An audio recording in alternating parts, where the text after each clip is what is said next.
America's most effective secret weapon isn't loud, flashy, or easy to spot. It works when the lights go out and the world goes quiet. While one side is stuck guessing in the dark, the other side can move, aim, and choose the perfect moment to act. That advantage decides who controls the night and who doesn't make it to morning. This single technology has changed how wars are fought, even though most people barely notice it. It's night vision, and once it entered the battlefield, darkness stopped being equal. So let's break down how it works, why it's so powerful, and what it really costs to own the night. How darkness became a weapon. Modern war didn't defeat the night by lighting it up. Instead, it learned how to steal its light. That's what night vision really is. It doesn't magically let you see in pitch-black darkness, but it actually grabs tiny scraps of light that your eyes can't use and stretches them into something meaningful. Stars, moonlight, and especially near-infrared light, which exists all around us at night, become visible. The night was never empty. We just couldn't see what was already there. So if the night is full of hidden light, who controls it? It's whoever can see first. Night vision turns darkness into an uneven playing field. When one side can move, plan, and aim, while the other side can barely tell where they are, the night becomes a shield. That's why night vision isn't just gear. It's actually treated as a weapon. It's so powerful that it can change how battles unfold before a single shot is fired. Think about what that means in practice. A small team moving at night with night vision can choose routes that would be obvious traps during the day. They can cross open areas quietly, pause when something feels off, and move again without panic. They don't rush because they don't have to. The team without night vision doesn't get that choice. They react late, guess wrong, or never realize what's happening at all. The night stops protecting everyone equally and starts protecting only those who can see through it. This advantage doesn't come from just wearing goggles. Modern forces build entire systems around infrared light, which sits just beyond what human eyes can see. One of the most important tools is the infrared laser. To your eyes, it doesn't exist. Through night vision goggles, it appears as a bright, sharp line. A soldier can aim a weapon, point out a doorway, or signal a teammate without saying a word or giving away their position. Infrared strobes work the same way, but serve a bigger purpose. These are blinking infrared lights used to mark friendly troops, vehicles, or landing zones. From the air, pilots wearing night vision can instantly tell who belongs where. On the ground, teams can recognize each other in seconds. To anyone without night vision, the scene looks completely dark and silent. That's why people call this silent signaling. At this point, a lot of people ask the same question. If night vision is so powerful, why do we still hear about thermal cameras? Well, it's because night vision and thermal vision do different jobs. Night vision boosts light. Thermal vision sees heat. A warm body shows up in thermal imaging, even if there's no light at all, because heat doesn't depend on brightness. Night vision, on the other hand, shows shapes, terrain, and detail much better when light exists. That's why they're often used together. One shows you what stands out. The other shows you how the world is laid out. This also helps explain something that surprises many people. Night vision doesn't look clean or smooth. It isn't like a movie or a video game. The image has grain, which looks like tiny moving dots. That grain comes from the system working hard to amplify very weak light. Bright spots, like lamps or reflections, can create glowing halos that spread outward. Sudden flashes can cause blooming, where part of the image briefly washes out. These are signs that the device is operating right at the edge of what physics allows.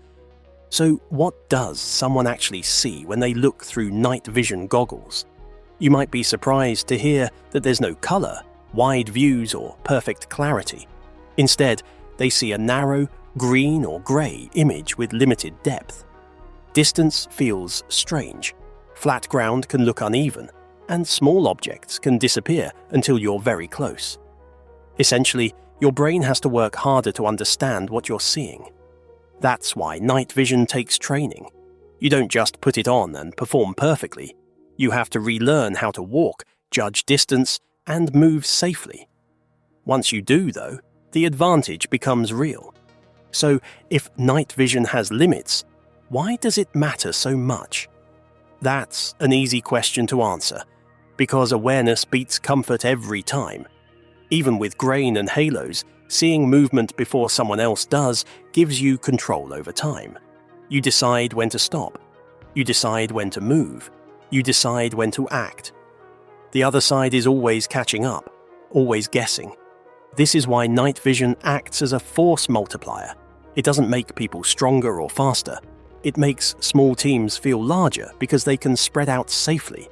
It makes planning simpler because fewer surprises appear out of nowhere. Tasks that would need many people during the day can be handled quietly by fewer people at night. The darkness doesn't disappear, but it changes sides. And once that happens, the night no longer protects everyone equally. Seeing better came with risks. To really understand why night vision became such a powerful advantage, you have to look at how long it took to get here, because this wasn't a smooth or easy climb. Early night vision was clumsy, heavy, and sometimes more dangerous than helpful. The technology improved step by step, and each step solved one problem while quietly creating a new one. Early systems proved that night vision was possible, but they also showed how easily it could confuse and overwhelm the person using it. One of the very first examples, now called Gen 0, relied on something called active infrared. These devices didn't just collect light, they had to shine their own invisible infrared spotlight onto the scene. The goggles could then see the reflection. On paper, this worked. In practice, it created a huge risk. If the enemy also had infrared detectors, they could spot that light immediately. It was like turning on a flashlight that only certain people could see. These systems were bulky, power-hungry, and dangerous in real combat, but they proved that night vision was possible. Gen 1 was the first big step forward. These systems were passive, meaning they didn't need to shine light outward. Instead, they amplified whatever faint light already existed. Starlight and moonlight suddenly became usable. This was a breakthrough, but Gen 1 goggles were still heavy, fragile, and limited. The image was distorted, the edges were blurry, and they struggled in very low light. Then came the real turning point, Gen 2. This is where night vision stopped being a science experiment and started becoming a real battlefield tool. The key change was something called the microchannel plate. In simple terms, it multiplied electrons much more efficiently, which meant brighter images, less noise, and smaller devices. For the first time, goggles could be worn on helmets without completely exhausting the user. Night vision became practical. Gen 3 pushed this even further by improving the material that converts light into electrons. Gallium arsenide made the system far more sensitive, especially to near-infrared light. This allowed true starlight-only operation, meaning goggles could work even on very dark nights. Gen 3 also lasted much longer and performed more reliably, which mattered in long deployments. Later refinements, often called Gen 3 Plus, focused on clarity, durability, and comfort rather than dramatic leaps. So, if Gen 2 and Gen 3 worked so well, where was the catch? This is where human factors became the new battlefield. The goggles could see, but the people wearing them struggled in ways that weren't obvious at first. One of the biggest problems was the field of view. Most night vision goggles show about 40 degrees of the world in front of you. That's much narrower than normal human vision, which means everything feels like you're looking through a tube. This tunnel vision makes it harder to notice movement on the sides, which can be dangerous in fast or crowded environments. Depth perception is another major challenge, especially with binocular designs where both eyes see the same image. Without true depth cues, judging distance becomes tricky. Stairs feel steeper than they are. Objects look closer or farther away than expected. Even simple actions like stepping over a curb or reaching for a handle can feel strange at first. People don't lose the ability to judge distance, but they have to relearn how to do it using motion and context instead of instinct. Bright lights create their own problems too. Streetlights, headlights, or reflections can cause halos that glow outward and blur nearby details. Sudden flashes can overwhelm the image, a problem known as blooming. These are just some side effects of amplifying light that's barely there, but they run the risk of distracting or disorienting users at the worst possible moment. This is where training becomes just as important as the hardware. Wearing night vision changes how the world looks and feels, so people have to practice moving in it until their brain adapts. Walking feels different because the ground looks flatter. Driving takes time to relearn because speed and distance are harder to judge. Shooting requires adjustment because aiming feels less natural when depth perception is limited. It takes hours, sometimes weeks, for people to feel comfortable and confident. And while all of this was happening, the enemy didn't stay still. As night vision spread, opponents adapted.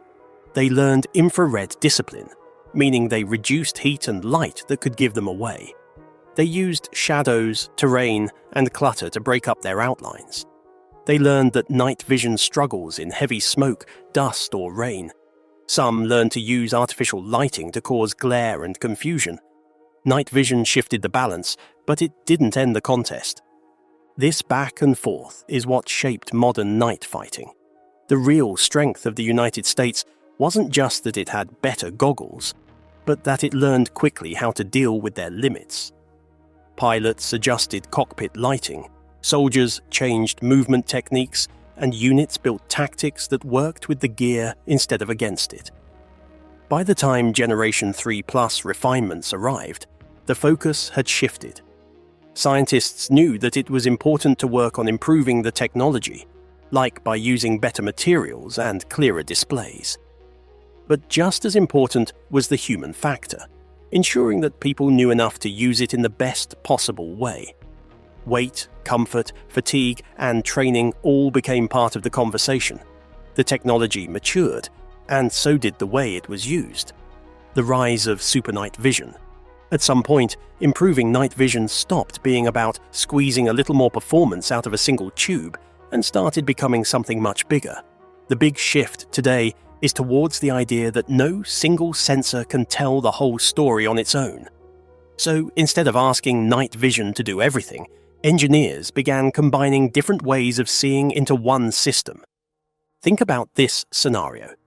What happens when the thing you're trying to see doesn't reflect much light at all? Here, traditional night vision can struggle. That's where the modern idea of fusion comes in. Fusion simply means mixing image intensification, thermal imaging, and digital processing into one view. When these are fused together, the user sees a more complete picture. Each part covers the blind spots of the others. You can spot a warm body with thermal, understand its shape with intensification, and still read the environment around it thanks to digital processing. You're far less likely to miss something just because it doesn't show up well on one sensor. Another visible change is the move toward white phosphor. For decades, night vision images were almost always green, simply because the human eye can distinguish more shades of green than most other colors. White phosphor doesn't suddenly reveal more information. What it does is present the same information in shades of gray. Many users find this easier to look at for long periods, especially during extended missions. It can reduce eye fatigue and make fine details feel more natural, even though the underlying performance is similar. It's not about power, it's about comfort and clarity over time. Now, let's talk about the limitation that has frustrated users for decades: the narrow field of view. Traditional night vision gives you about 40 degrees of vision, which feels like looking through a cardboard tube. Engineers tried larger lenses and bigger tubes, but that quickly caused new problems like distortion, weight, and higher costs. So instead of stretching one image wider, they took a different approach. They added more images. Panoramic night vision goggles, often called quad-tube systems, use 4 image tubes instead of 1 or 2. 2 tubes feed the center view, while 2 more add vision on the sides. This doesn't change how each tube works, but it massively changes how much of the world you can see at once. The field of view jumps to around 95 degrees, which feels far more natural. Peripheral awareness improves, movement feels smoother, and situational awareness increases in ways that are hard to describe until you experience it. Here's the catch, and it's a big one. More tubes mean more weight, more complexity, and a much higher price. These systems can weigh enough to strain the neck over long periods, especially during fast movement or long missions. They also require stronger helmet mounts and careful balancing. Because of that, panoramic goggles stay in the hands of pilots and special operations units. So, what does all of this mean for the idea of a secret weapon? Is night vision itself the weapon, or is it something bigger? The answer is that it's bigger. The real advantage doesn't come from goggles alone. It comes from how the gear is paired with training, how tactics are built around its strengths, and how teams learn to work together using the same visual language. That's what the modern era of night vision really represents. It's no longer about chasing perfect sight. It's about building a complete system where seeing, thinking, moving, and coordinating all improve together. And when that system works as intended, the night stops being neutral ground and becomes a quiet advantage that's hard to match. Thanks for watching. If you enjoyed this, don't forget to like, comment, and subscribe. Click the next video for more exciting content.